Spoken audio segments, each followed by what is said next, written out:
деветото издание на Базара на професиите. Тази година се провежда в София Тех Парк в рамките на 2 дни и успяваме да посрещнем почти 2000 посетители, обикновено тинейджери, техните родители и учители, за да могат да се запознаят с десетки професии.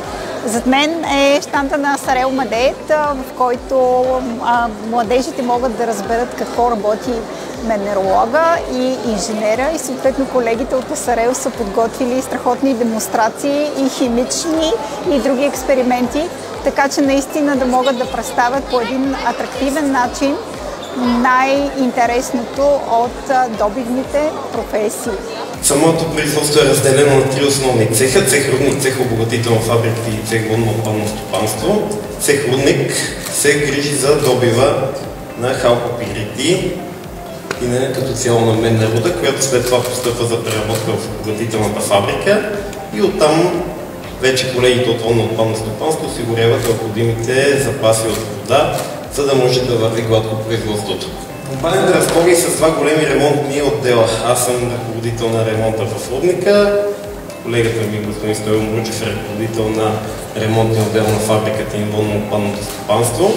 Като цяло, ние като ремонтен отдел в рудника се грижим за техническото обслужване и поддръжката на едни от най-големите машини. Първо да ви попитам, Discovery National Geographic гледате ли? Да. Значи ще ви е много интересно, тъй като професията на ръководител ремонтен отдел в голяма медодобивна компания като Асарел предполага, че по цял ден сме около машини, които ги дават само по Discovery и по National Geographic, и най-вероятно само там си ги виждали. В рамките на тези 2 дни виждаме десетки млади хора, не само от София, но и от Панагюрище, от Ихтиман, от Ловеч, от Плевен, от почти цяла България.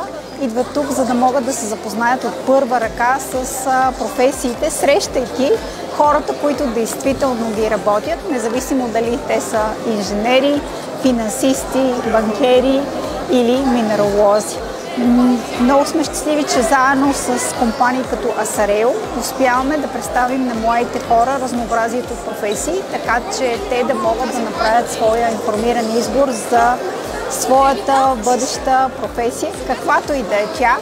Пожелавам на всички младежи да направят своя избор така, че наистина в бъдеще да могат да упражняват професия, която харесват, и да бъдат щастливи и удовлетворени.